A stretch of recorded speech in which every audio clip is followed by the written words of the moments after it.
The meeting ended in 47 minutes. No handshakes were photographed. No joint statements were issued.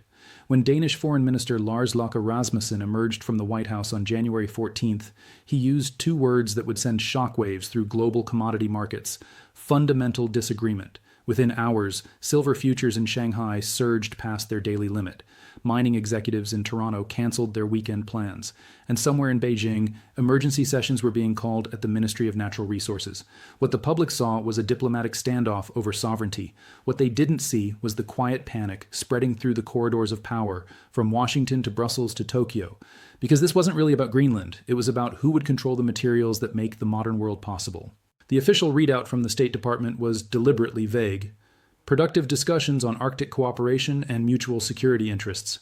The kind of language diplomats use when talks have failed, but nobody wants to admit it.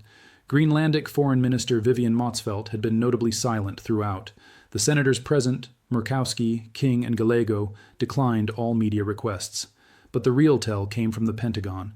Within hours of the meeting's conclusion, the Department of Defense issued a procurement notice for strategic mineral stockpiling. Target number 1 on the list: silver. The timing was not coincidental. 3 days earlier, Chinese state media had run what appeared to be a routine piece about Arctic scientific research. Buried in paragraph 14 was a single line that set off alarms in Western intelligence agencies. The Polar Silk Road Initiative will ensure stable access to critical mineral resources for China's technological advancement. It was the first time Beijing had explicitly linked Arctic access to resource extraction. To understand why 47 minutes in Washington might reshape the global balance of power, you have to understand what lies beneath Greenland's ice.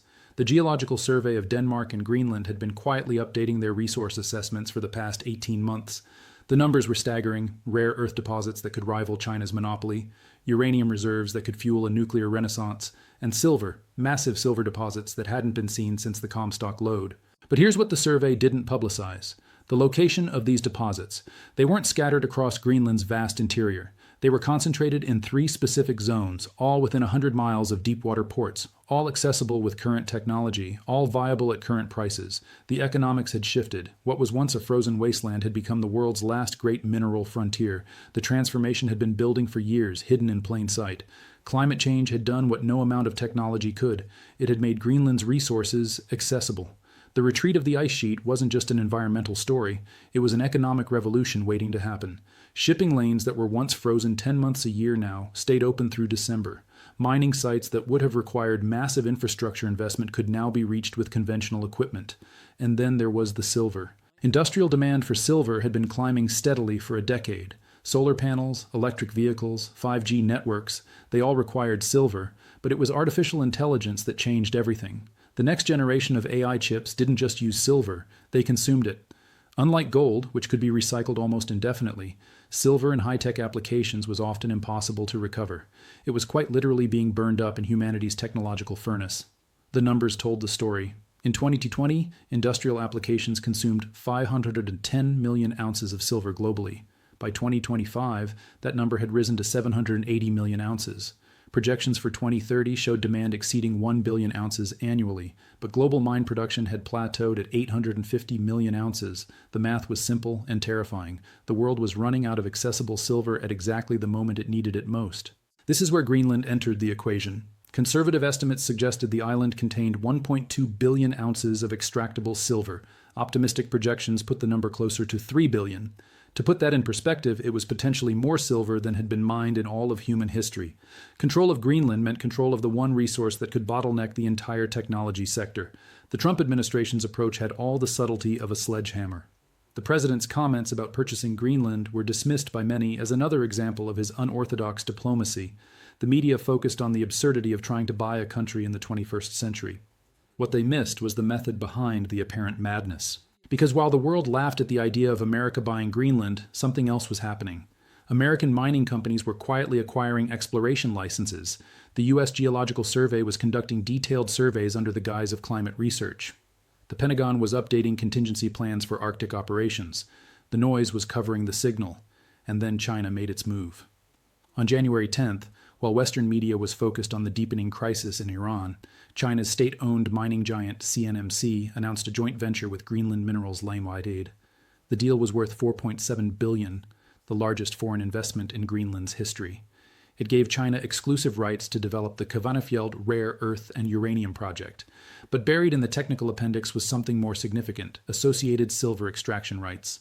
The reaction in Washington was immediate and fierce. The National Security Council convened an emergency session. The State Department called in the Danish ambassador, and President Trump did what President Trump does. He escalated. The threat of 25% tariffs on any country doing business with Iran was just the opening salvo. The real target was becoming clear. Any country that facilitated China's resource grab in the Arctic would face the full weight of American economic power. This is where the story takes a darker turn. Because the struggle for Greenland's resources wasn't happening in a vacuum. It was part of a larger pattern that was reshaping global politics. The old wars were fought over oil. The new wars would be fought over the materials that made the digital age possible, and silver sat at the heart of it all. Consider the cascade effects already in motion. Samsung's announcement that it had only 7 weeks of silver inventory sent shockwaves through the tech sector. Apple quietly began stockpiling silver, spending an estimated $800 million in a single week. Tesla's Gigafactory in Nevada reported production delays due to silver shortages. The entire technology supply chain was discovering its Achilles heel. The financial markets were the next domino to fall.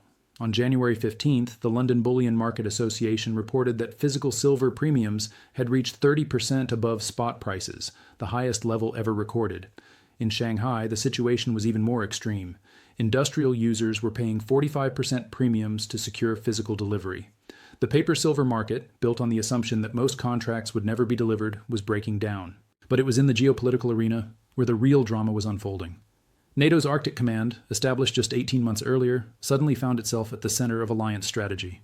Canada announced increased Arctic patrols. Norway accelerated its military modernization program. The quiet Arctic was becoming a potential flashpoint. The European Union, caught between its American ally and Chinese economic partner, tried to thread the needle. A hastily convened meeting in Brussels produced a statement supporting Greenland's right to self-determination while calling for responsible development of Arctic resources. It fooled no one. Behind closed doors, European leaders were terrified of being cut out of the resource race. And through it all, Greenland itself remained strangely quiet. With a population of just 56,000, the island found itself at the center of a struggle between superpowers. The Greenlandic government, led by Premier Mute Borup Egede, was playing a careful game. Every statement was crafted to maintain maximum flexibility. Every decision was weighed against the competing interests of Denmark, America, and China. The local population was divided. The promise of mining wealth was intoxicating. Greenland's GDP could increase tenfold within a decade if the resources were developed. But at what cost? Environmental concerns were real. Cultural preservation was paramount. And nobody wanted to trade Danish colonialism for American or Chinese domination. Meanwhile, the industrial consequences continued to ripple outward. By January 16th, 3 major semiconductor fabs had announced production cuts due to silver shortages. LG Display shuttered 2 production lines in South Korea. Solar panel manufacturers across Southeast Asia reported delivery delays. The green energy transition, dependent on silver-intensive technologies, was grinding to a halt. Central banks, traditionally focused on gold, suddenly discovered silver. The Bank of Japan made the first move, announcing it would add silver to its strategic reserves. The Swiss National Bank followed within hours. By the end of the week, 11 central banks had announced silver accumulation programs. The monetary metal that had been demonetized for generations was being remonetized in real time. The price action was relentless. Silver broke through $90 an ounce on January 14th. It hit $95 on January 15th. Options traders were pricing in a move to $120 by March. The gold-silver ratio, a metric tracked obsessively by precious metals investors, collapsed from 51 to 38.1 in a matter of days. History suggested that when this ratio broke down, it didn't stop until it hit extreme levels. But the real action was in the physical market. Refineries in Switzerland reported 3-month backlogs. The Shanghai Gold Exchange suspended silver deliveries twice in a single week to prevent inventory depletion. In London, allocated silver storage facilities were turning away new clients. The metal that had been abundant for decades was suddenly scarcer than gold. This is where the Greenland crisis intersected with monetary reality. The global financial system, already stressed by the Powell investigation and the Iranian uprising, was discovering that it had built a quadrillion-dollar derivatives market on a foundation of scarce physical assets, and the scarcest of all was turning out to be silver. The feedback loops were vicious and accelerating. Rising silver prices made Greenland's deposits more valuable. This intensified the geopolitical competition, which drove more speculative and strategic buying, which pushed prices higher, which made the deposits even more valuable. The spiral had a life of its own. The Trump administration's next move was predictable, yet shocking. On January 17th, the president signed an executive order declaring certain minerals, including silver, to be critical to national security. The Defense Production Act was invoked. American silver mines were ordered to prioritize domestic consumption. Export licenses were required for any silver-containing products. It was economic nationalism on steroids. China's response was swift and calculated. All rare earth exports to the United States were suspended, effective immediately. Silver trading on the Shanghai Exchange was restricted to domestic entities. The Ministry of Commerce announced that any company violating these restrictions would face severe consequences. The trade war had found its ultimate expression in the periodic table. In between these giants, the rest of the world scrambled to adapt. Japan and South Korea, entirely dependent on imported silver for their tech industries, found themselves in an impossible position. Side with America and lose access to Chinese rare earths, side with China and face American sanctions. The choice was existential. The corporate casualties mounted daily. Foxconn announced force majeure on several major contracts. TSMC's stock price collapsed 30% in 3 sessions. Even companies with no direct exposure to silver found themselves caught in the crossfire. Supply chains built over decades unraveled in days. And still, the 47-minute meeting haunted every calculation. What had really been discussed? What red lines had been drawn? The Danish foreign minister's fundamental disagreement comment had been parsed and analyzed from every angle. Some interpreted it as Danish refusal to consider any American proposals. Others saw it as American unwillingness to respect Danish sovereignty. The truth, as always, was likely more complex. Intelligence sources suggested that the Americans had presented a comprehensive plan, not purchase, but partnership. American capital and technology in exchange for preferential access to resources. Security guarantees that would make Greenland a de facto American protectorate while maintaining Danish sovereignty on paper. It was neo-colonialism dressed up in modern clothes. The Danish rejection wasn't about pride or principle. It was about fear. Fear of Chinese retaliation, fear of European isolation, fear of being ground between the millstones of great power competition. Denmark, with its population of 5.8 million, was being asked to make a choice that would echo through history. But history doesn't wait for consensus. Events were moving faster than diplomacy could follow. On January 18th, satellite imagery showed unusual activity at Thule Air Base in northern Greenland. Transport aircraft were arriving at 3 times the normal rate. Construction equipment was being offloaded. The Americans were preparing for something. The same satellites showed Chinese vessels taking up station in international waters off Greenland's east coast. Officially, they were conducting climate research. Unofficially, message was being sent. The Arctic Ocean was becoming as crowded as the South China Sea. Market observers noted an ominous pattern. The same sovereign wealth funds that had accumulated oil before the 1973 embargo were now accumulating silver. The same investment banks that had cornered copper in 2010 were building massive silver positions. Smart money was betting on scarcity, and smart money usually knew something. The industrial users were in full panic mode. Ford's CEO flew to Washington for emergency consultations. Samsung's chairman held crisis talks in Seoul. The entire German auto industry jointly petitioned the EU for intervention. They all saw the same terrifying future. Production lines stopped for want of a few ounces of silver. The monetary implications were equally profound. If silver reached $150 an ounce, increasingly seen as conservative, the entire precious metals complex would reprice.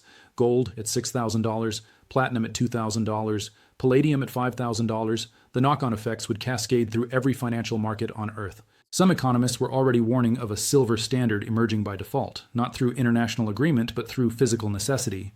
Countries with silver would have hard currency. Countries without would be forced into dependency. It was Bretton Woods in reverse, with geology rather than politics determining the winners. The social consequences were beginning to manifest. In Mexico, the world's largest silver producer, mining regions were militarizing. In Peru, communities near silver deposits reported intimidation by unknown actors. In Poland, the historic silver mines of Saxony were being evaluated for reopening. The scramble for silver was reshaping societies from the Andes to the Arctic. And Greenland sat at the center of it all, 56,000 people on an island the size of Western Europe, holding the key to the technological future. The pressure was becoming unbearable. Reports from Nuuk spoke of a government in crisis, coalition partners threatening to withdraw, public opinion splitting along generational lines. The younger generation, educated in Copenhagen, saw opportunity. They spoke of Singapore and Dubai, of transformation through resource wealth. The older generation remembered colonialism and its costs. They spoke of tradition and independence, of ice and ancestors. The debate was tearing families apart. American and Chinese soft power competed for influence. Scholarships were offered. Infrastructure was promised. Development aid flowed like water. Both superpowers understood that Greenlandic consent, however grudging, would legitimize whatever came next. The battle for hearts and minds was as intense as any diplomatic negotiation. As January drew to a close, the pattern was clear. This wasn't ending in compromise.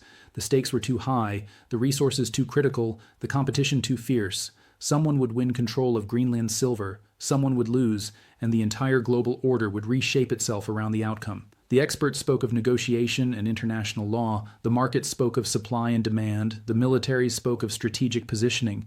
But in Nuuk, as the Arctic winter settled over the capital, they spoke of simpler things. They spoke of survival, of identity, of choosing between bad options in hope of finding the least bad. The 47-minute meeting had ended without agreement, but it had started something that wouldn't end for years. The age of oil was giving way to the age of electrons, and electrons needed silver. Greenland had silver. Everything else was commentary. The real price of that silver wasn't measured in dollars or euros or yuan. It was measured in sovereignty traded for security, in tradition sacrificed for prosperity, in simplicity lost to complexity. The world needed what Greenland had. Greenland needed to decide what it was willing to give. Time was running out for decision. The ice was melting. The powers were circling. The metal was waiting. And somewhere in the Arctic darkness, the future of the global economy lay buried beneath permafrost that was no longer permanent. The fundamental disagreement was just beginning.